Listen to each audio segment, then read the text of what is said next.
each day. Where there's a will, there's a way. The views and opinions expressed on Trudging Together are solely those of the host, co-host, and our guests. They do not necessarily reflect the views of any organization, fellowship, or other entity, and definitely not your boss, your neighbor, or that one guy in your home group. The content of this program is not intended to replace medical, psychological, or professional advice. If you're looking for that, please seek guidance from qualified professionals who spent way too many years in school.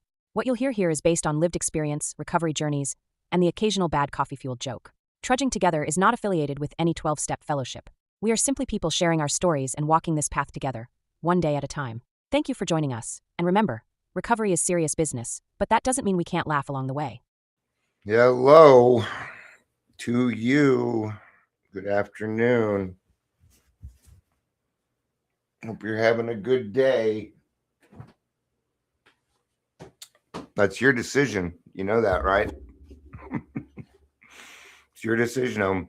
Even if it feels like bad things are happening to you, your attitude is entirely up to you. And if you want to be in a bad mood, guess what you're going to be? Yeah. Don't make the decision to be in a bad mood. Don't go that route. And I say that from experience. Days get a lot harder when I make the decision to have a bad day. That's the equivalent of drinking on the fuckets. That is when Dion, because I don't need alcohol to be dangerous.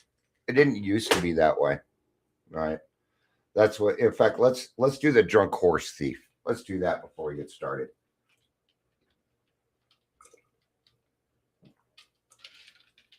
Apologize. I forgot I didn't take my meds, so I'm doing that now. It's like hours late. All right. So I didn't always used to be extroverted. I didn't always be forthcoming. Alcohol had a lot to do with that. It helped me act, what does it say in the big book? Extemporaneously. It means without thought. Big, right? Big bada boom, right? So when you have a drunk horse thief, this is the process. This person wasn't always a horse thief. Now, they liked horses, but what they really, really wanted to do was they thought that they would get a thrill out of stealing horses. It was the adventure of stealing horses, right? But he didn't do it. No, he had a set of morals. He refrained from stealing horses. And then he met alcohol. And alcohol lowered that horse thief's inhibitions, and they started stealing horses and found out, oh boy, did they really like stealing horses more than they thought they ever did. In fact, the first time that they got drunk and stole a horse was probably the best experience they ever had in their life. And this person continues doing this pattern. Okay. And this horse thief thought they had found the solution to their problem, and that solution was alcohol. Then one day, after being caught 5-6 times for, they got an HUI, horsebacking under the influence, stealing horses under the influence. The consequences of their stealing the horses started to become too much. Because just like when you get angry now, it is dependent upon your action. Well, when we get drunk, the consequences are the actions that we take while drunk. Still the same, right? So this person decides, well, I want to quit drinking. Okay, I'm going to go ahead and take you into my home. I'm going to help you out a little bit. They're going to start feeling better, right? And within 30 days, what's going to happen is that drunk horse thief's going to feel better, and then they're going to steal my horse. This time, however, they did not get drunk.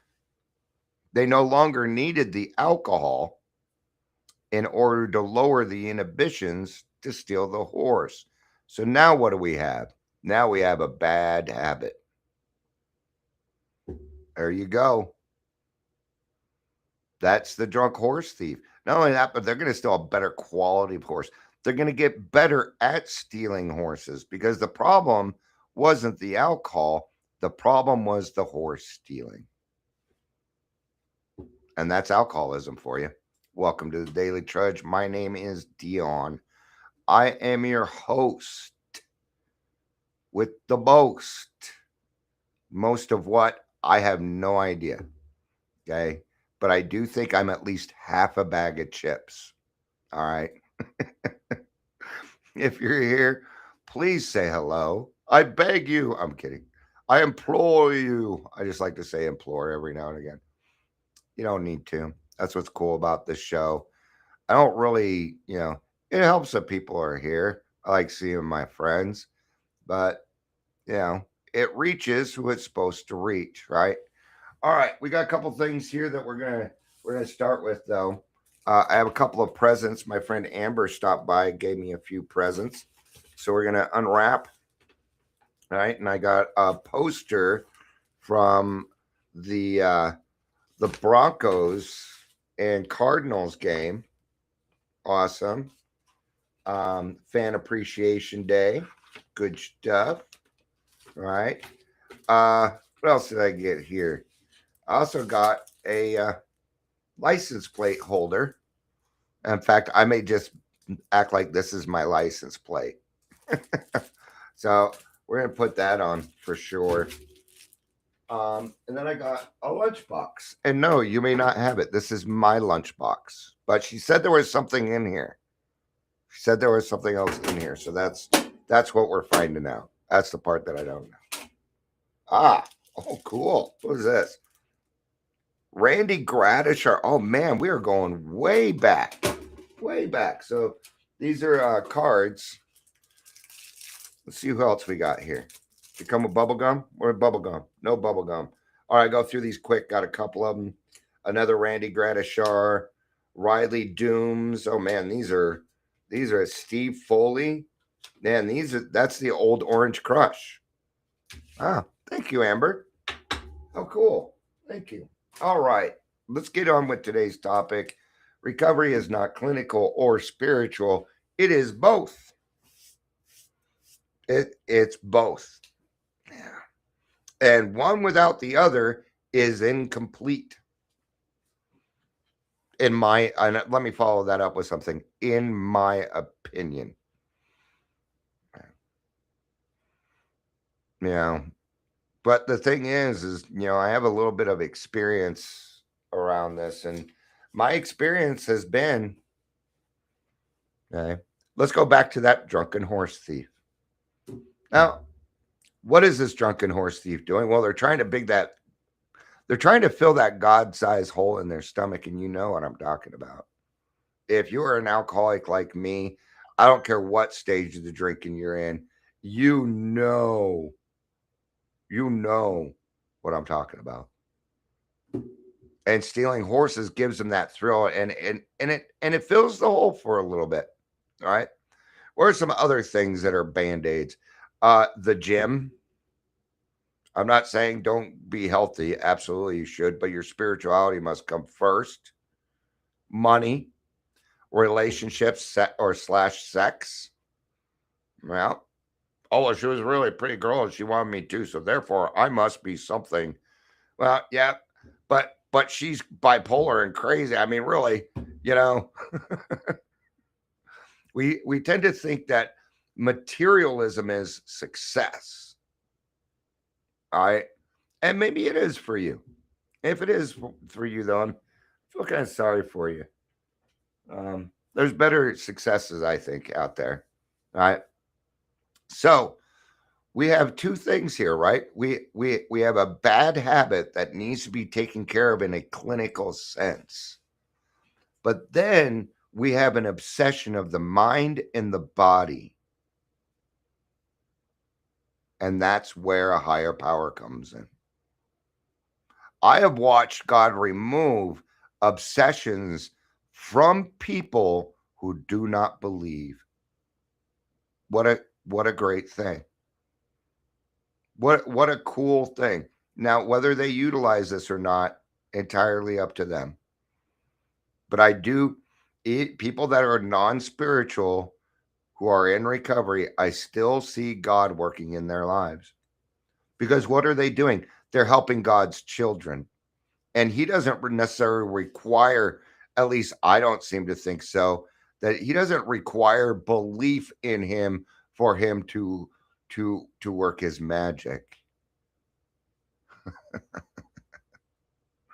But it does kind of get to me because when I talk to spiritual people, and it doesn't happen as much with the spiritual people because they understand that there's clinical things to it. But is the person that's spiritual that's telling people to go off their meds that were prescribed by a doctor and agreed and approved by a psychiatrist and a therapist, who am I to say, right? So sometimes the spiritual people will pick on the clinical people saying that's not the right way when they are incorrect. And sometimes, and this happens more than the other way, where I will hear people with that are in the clinical portion talk about how you don't need God, literally right up, but I hear more of that. I hear more people, and if you are going out of your way to make sure that God is not in other people's lives, that is the work of the devil. That's the work of God's still working in your life. You're gonna get some gifts. But the thing is, and I'm not gonna sit here and pick on clinical people or pick on the spiritual. These are just the facts. These are the things that I've seen. Okay. Now, I've been around a little bit.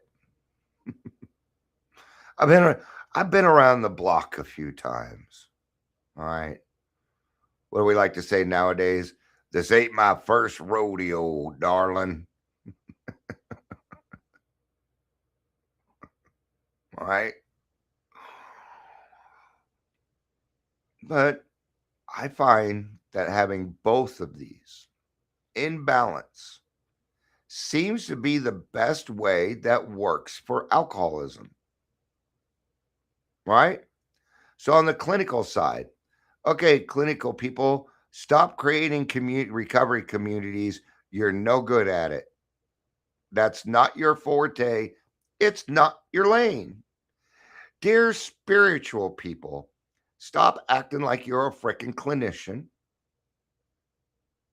Stop acting like you're a doctor. You are not. Okay. All right.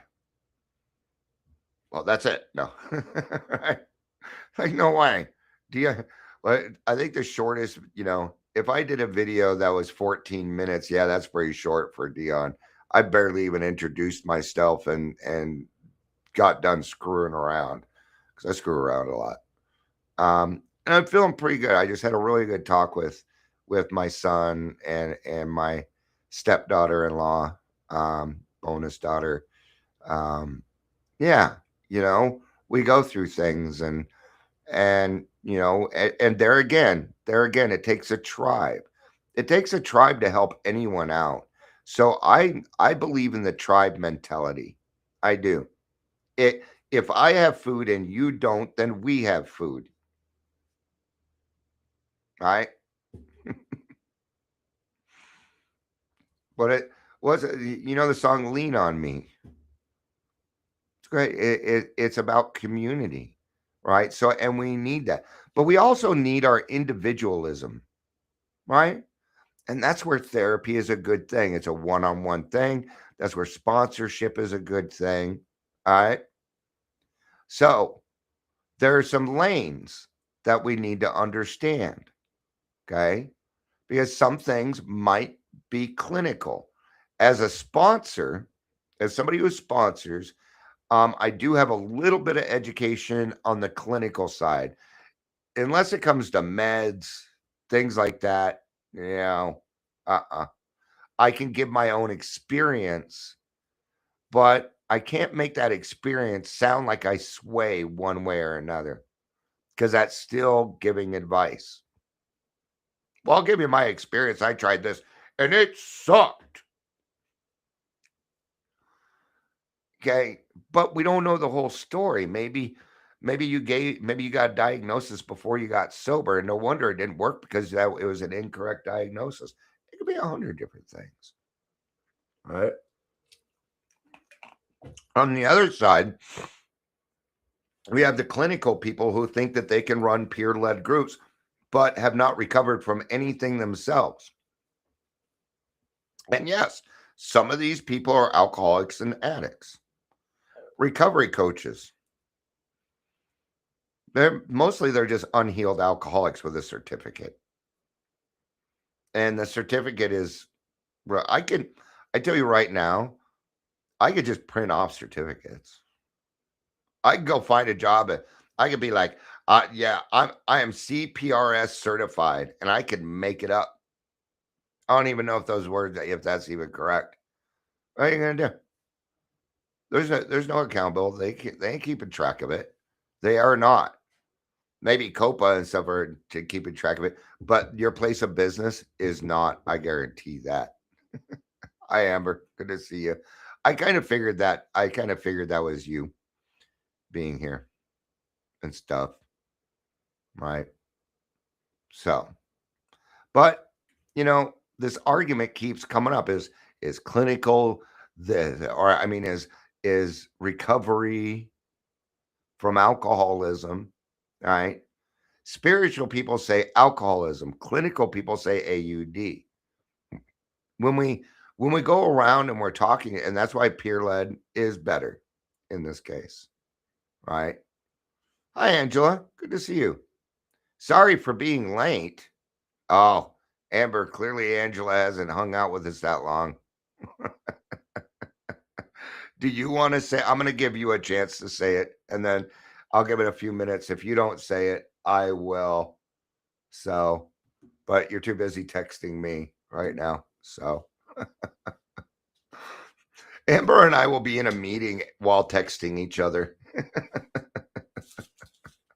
I love it. We have a great relationship, and thank you for that, Amber. Right? So, what is AA? And this is it, I mentioned it earlier, but this is the best way that I can describe Alcoholics Anonymous. Cognitive behavioral therapy with God. Right? And why does that work? Because most of the therapy that you go through is cognitive behavioral therapy. It is talk therapy. That means, yeah, okay, so I'll say the whole thing then, Amber, because she's a wizard today. In Lord of the Rings, in the first movie, Gandalf is showing up, and Frodo is there waiting. He's got his arms crossed, and he goes, "You are late." And Gandalf says, "A wizard is never late. He arrives precisely when he means to." So today, you're a wizard, Angela. There you go. That's how we handle it here. Yeah. And what's to say you're only late to your first meeting? All right. So the thing is alcoholism is not one dimensional, but that doesn't mean it's 20 dimensional either. Okay. There are not a lot, but okay. Like you'll hear the saying pathways to recovery. Okay. Now, this saying is stupid, right? It is unthinking, and it doesn't apply. There are not, because the way that they present it is this, that there's 100 different ways to recover. Nope. That is not what multiple pathways to recovery means. No. Multiple pathways to recovery are the people who help us figure out that we are alcoholics and want to quit. It is your wife, your husband, your children, your grandchildren, the doctors, the lawyers, the judges, the counselors, the therapists. All these people are pathways to recovery. A pathway to recovery. It is not the pathway of recovery. There are 5, and that is it. And even then, I'm being nice. I'm giving you 1 extra at the present moment because I only really believe in 4. Okay. Now, I throw smart recovery in there because it does kind of help people get to at least a better life. Right. But they have a president that, see, now, so what do we have? So we'll start with smart recovery, right? Smart recovery. Then we have celebrate recovery. We have Dharma recovery. We have AA. And then we have Wellbriety.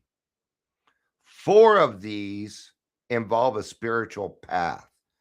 But AA is the only one that lets you decide your spiritual path. Well, celebrate recovery gets into that too. Actually, I'm a little wrong on that. Okay. Celebrate recovery is also very open about what kind of higher power, right? But that one is different than AA in the sense that crosstalk is promoted. And I love hearing people say it all the time. I don't mean to crosstalk, but then you meant to crosstalk, but it's not even crosstalk.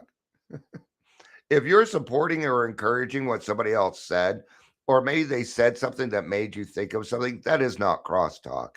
So quit worrying about it so much. If you crosstalk, somebody will let you know. Now, somebody says something, you're next, and you're like, yeah, Fred that came before me, he's just full of shit.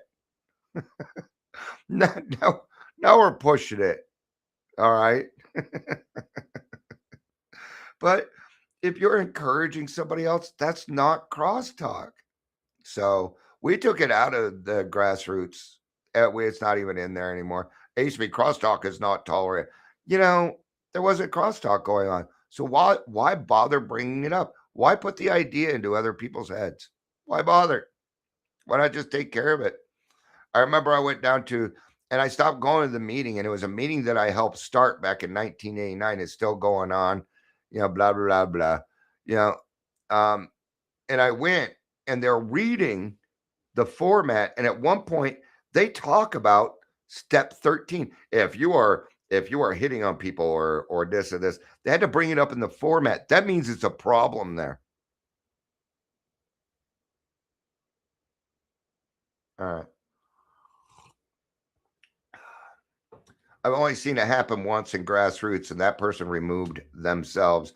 And then they even sent me a message. I have not replied. I'm not going to reply because it had to do with my daughter. So fuck you.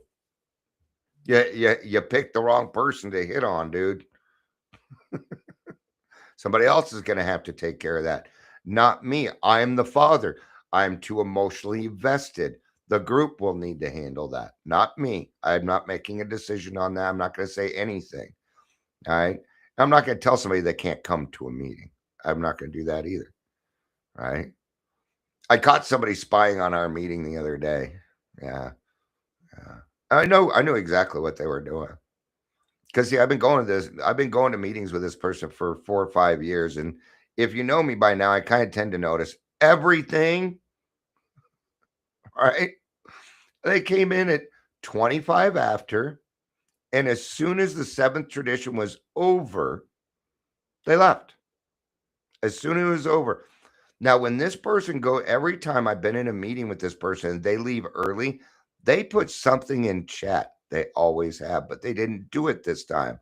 Now, there was something nefarious going on, and I know what it was. We don't have time to play these games. And this person has like 20 years of sobriety. He's coming in and spying for your sponsee.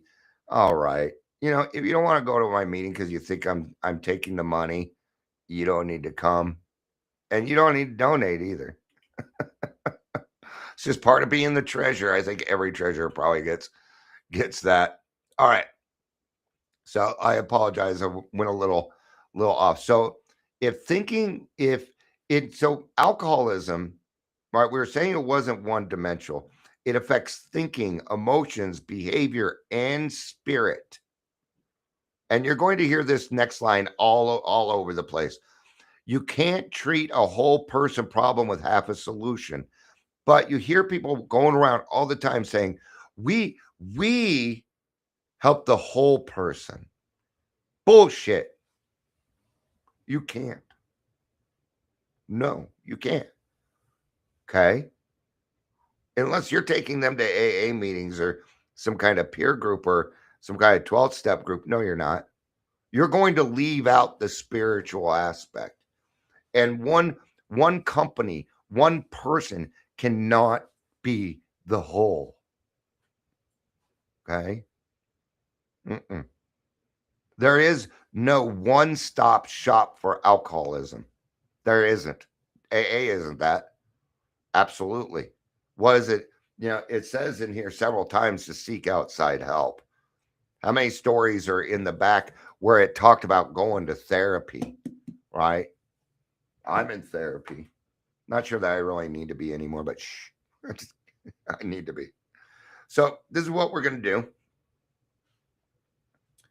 Definition of cognitive behavioral therapy. So Cognitive behavioral therapy. what CBT is in the short form is just change your thought pattern. Change your thought pattern. In CBT, you want to know the first thing that they're going to work on, your therapist, accountability. It's the first thing that they're going to work on. What's the first thing we work on in AA? Accountability, right? So CBT is a structured, goal-oriented talk therapy that helps people change unhelpful thinking patterns. Okay.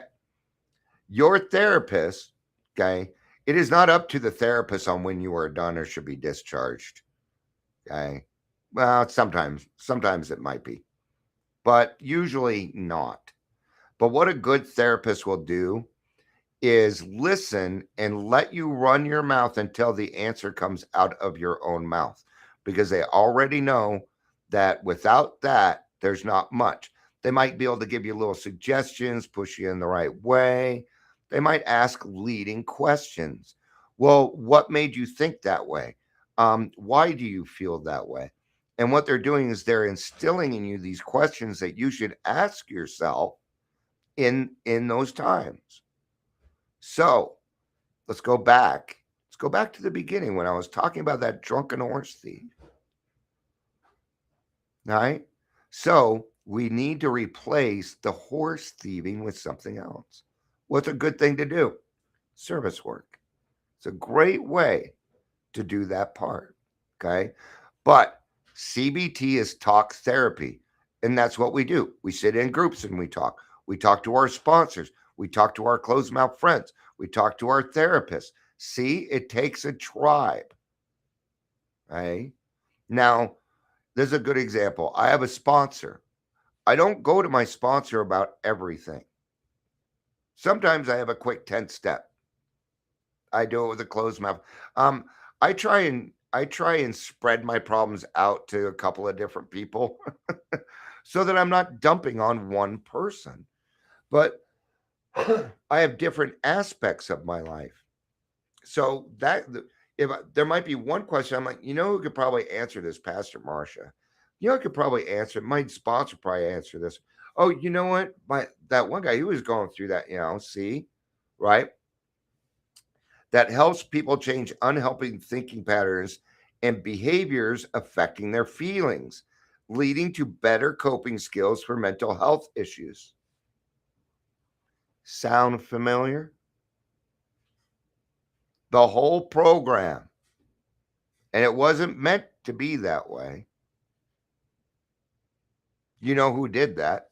You know who made Alcoholics Anonymous cognitive behavioral therapy with God? God. And if God's world is perfect, then AA is perfect exactly the way that it is. Yeah. We did not need the plain English big book. We didn't need it. I think I've heard it in one meeting. Okay. It failed. It failed. Now guess what? Now we have a bunch of books that we spent money on. Because we didn't take a vote. Did you vote? A vote never came to me. All right. Anyway. So we're replacing things. All right. Driving down the street, la da da da, it's a great day to be alive. I'm really happy and excited. There's a liquor store. Hey, oh, wait a minute. No, I gotta go to my AA meeting. See that quick. Because we alcoholics are without defense against the first drink. Sometimes we are without mental defense against the first drink. So then what do we rely on? Our repetitiveness. All right.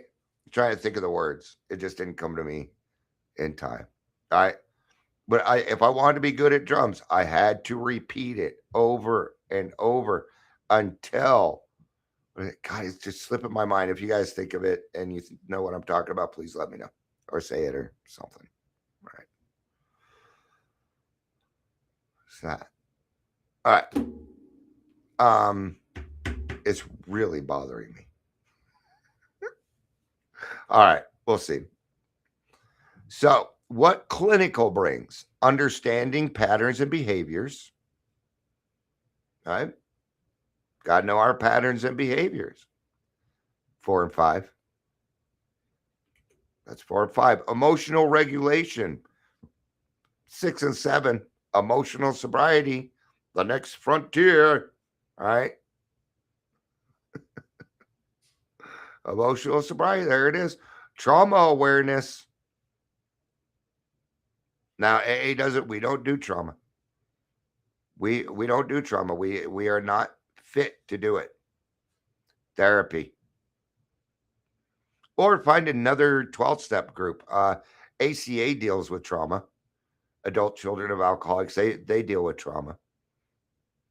I'm not sure how, but I know that they do. Right. I preferred the therapy route. I don't want a whole crowd of people knowing all that about me. I wasn't comfortable with that. All right. Boundaries and coping skills. We talk about boundaries all the time. Right. Like right now, the holidays are coming up. Everybody will run around. Oh, here's what you need to know about staying sober for the holidays. And there's, it's all right now because it's the popular topic. I did one. Why not? Accountability and structure. Okay. And we're still talking about the clinical side. Okay. So if AA doesn't necessarily do that, what do? We reinforce those good behaviors. That's why when you put both of these together, okay. Now, that doesn't mean you have to go to therapy. That's not what I'm talking about when I say clinical. If you don't feel like there are some people, the program worked, it balanced them out, right? But there were still some clinical aspects to it. All right. Angel says, so sorry, I got to go take care of my mother. She has dementia, so that's why I love this post. When you give me a meeting that I can't get to. Absolutely, Angela. I've been sober since 1989. Woo, that's when I got sober.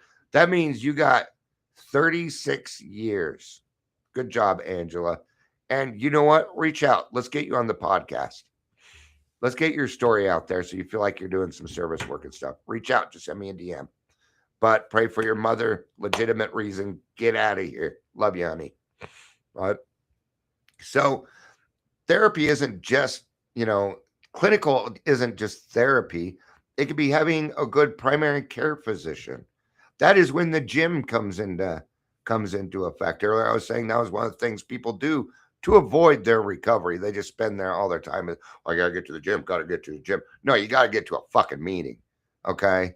Go to a Zoom meeting. Did you know all you need to do is turn off your camera and you can work out at the same time? There you go. Balance, my friends. Balance.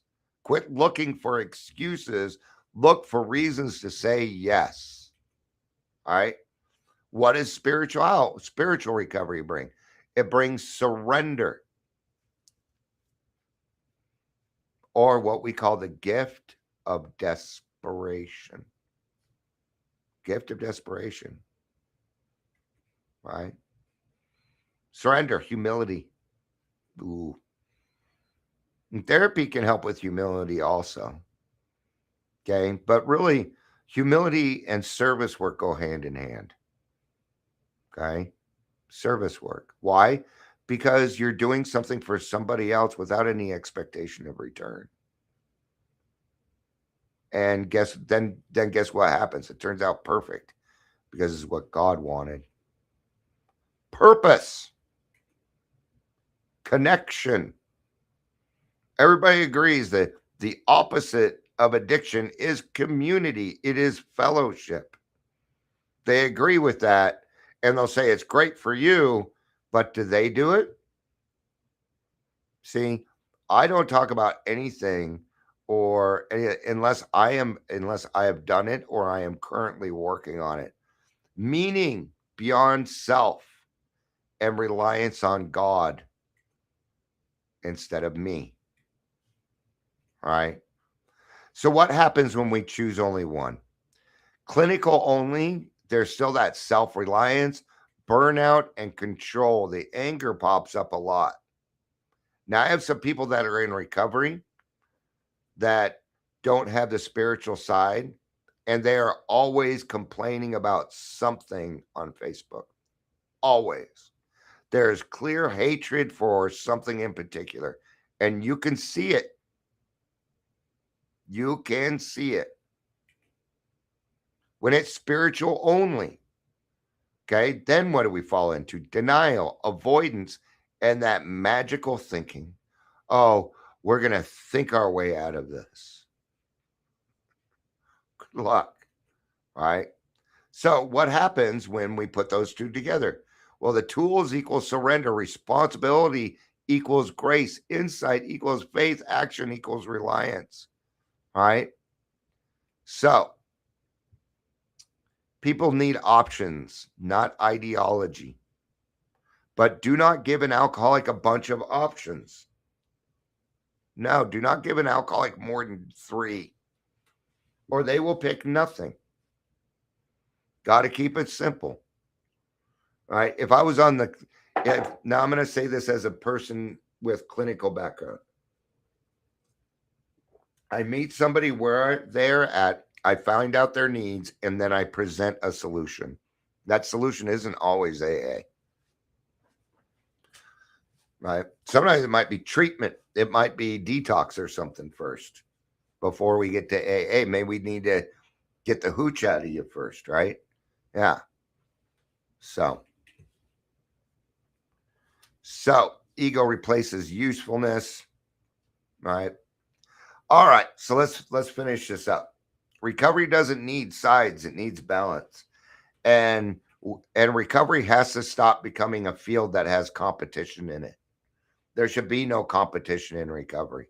If you are competitive in recovery, I see ads all the time. Do you want a treatment center? Well, we can make your phone ring 300 times. I'm like, you don't even know. They do not care about the person they are helping.